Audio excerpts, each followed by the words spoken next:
Let's bring in the Labor MP, member for Hawke's, Sam Ray, and Liberal MP, member for Casey, Aaron Violi. Aaron, do you think the opposition leader made the right call in shelving the work from home requirement for the public service, given the way it was being received? Yeah, well, Peter showed great courage as a leader to admit and he said it himself this morning, he made a mistake, and that takes courage, and that's what we've done. There was obviously a Labor scare campaign that was conflating the work from home in the public service with the private sector, and obviously governments have no role in the private sector, but Peter's put his hand up. And I mean, I think that stands in stark contrast because we are in an election between the two leaders. And last campaign, Anthony Albanese promised 97 times that he would reduce power bills by $275. But this is the important comparison, Kieran. Once Russia invaded Ukraine, he made that commitment 30 times.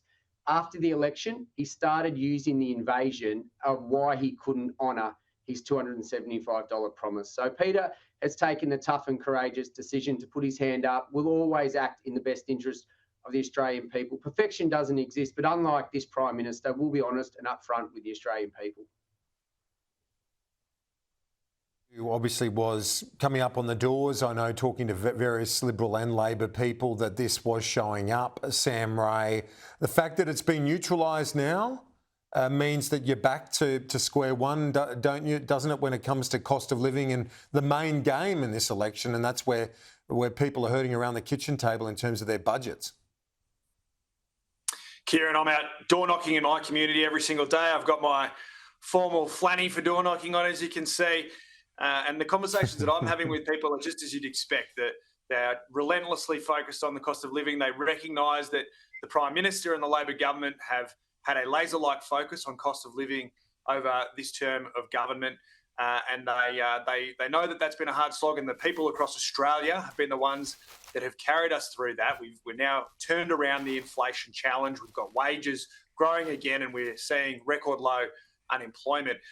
In terms of the risk that Peter Dutton presents, that is also very, very clear for people. We've seen today yet another policy cul-de-sac that the Liberal Party have run themselves into. They're putting our economy at risk, and they're putting people's household budgets at risk. In this case, they wanted to threaten people's employment. They wanted to threaten our economy. And it's extraordinary that Aaron, who I do have high regard for, comes on here, takes the first question from you and tries to blame the Labor government for Peter Dutton's terrible policy judgment and ultimately for putting Australia's economy at risk with this ridiculous policy. Well, we can get Aaron's response to that in a moment. I want to play you, though, beforehand, Aaron, this ad from the Liberal Party, which is really, in your home state, gents, it's targeting the weakness of the state government. Albo and Allen are double trouble. Labor's budget shows 10 years of deficits. Victoria has the worst debt of any state, and crime is at an all-time high. We can't afford 3 more years of Labor. Yeah, Aaron, if you're going to be competitive and get into that sort of area of possibly forming government, it's got to be some major gains where Labor is well and truly on the nose now at the state level in your state.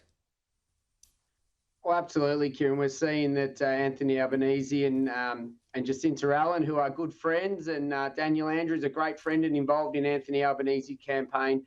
The Victorian public have seen the deficit, the challenges that we face in Victoria because of state Labor, and they've seen after 3 years of federal Labor how bad it is and how much worse it's going to get. And like Sam, I've been out on door knocking, talking to community at listening posts, and the Australian people are struggling. They know we need answers now. They're looking for 25 cents a litre off their petrol from the 1st of July, particularly in communities like mine. I know in Hawke there's a lot of commuters that drive, and they're looking forward to that savings, not 70 cents a day in 15 months' time. Victorians have seen how bad state Labor is. They know they can't afford another 3 years of the Albanese Labor government at a federal level, and we'll continue to prosecute that case while putting forward our policies that are positive around the fuel excise. The gas reserve has been well received, immediate relief to bring prices down in the electricity system, but looking at the source. As I've talked about very often here, Kieran, this government talks about the symptoms, but they can't actually get to the root cause. More gas, more supply into the system will sustainably bring electricity prices down for communities, for businesses, for families, for families and all residents across Victoria and across the eastern seaboard. Sam Ray, I'm very much looking forward to the first debate tomorrow night. It's in Western Sydney.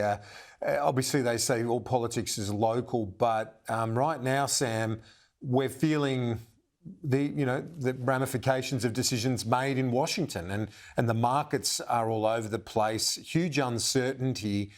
How do you see that playing into this campaign and ahead of the first debate tomorrow night? Do you think the volatility, the uncertainty created by the Trump tariffs will be raised by everyday voters?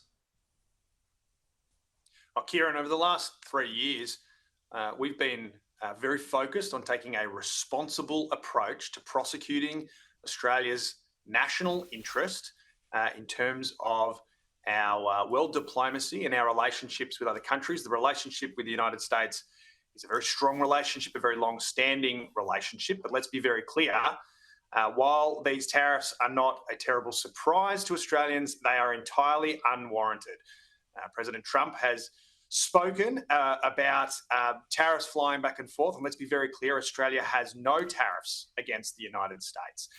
But again, I think we have to focus on being a responsible government. We have to take a steady head to these challenges. And Peter Dutton and the previous Liberal government under Scott Morrison were all about chest beating. They damaged our international relationships. They put at risk our economy. I give a big shout out to Don Farrell, the Trade Minister, who has spent most of the last 3 years restoring our trade relationships internationally. And again, I think Australians are very worried that Peter Dutton and the Liberal Party will take to our trade relationships, take to our important international relationships with the same sledgehammer approach that they did last time and put Australian jobs and Australian prosperity at risk. Aaron Violi, we're almost out of time, but as I say, that first debate tomorrow night, important for Peter Dutton to try and generate a bit of momentum. Well, obviously those debates are important. Congratulations to you, Kieran, for hosting it. But I'd ask you viewers to play a bit of a bingo. Let's see every time that the Prime Minister Anthony Albanese mentions Peter Dutton, and as Sam did there, talks about the opposition. And the reason that the Prime Minister will talk about Peter Dutton a lot tomorrow night is that he knows, and we all know, that there's no Australian that's better off. This government has no positive achievements to campaign on, and that's why they've got to resort to throwing the mud and the negatives. That is the only thing upholding the Anthony Albanese's campaign at the moment.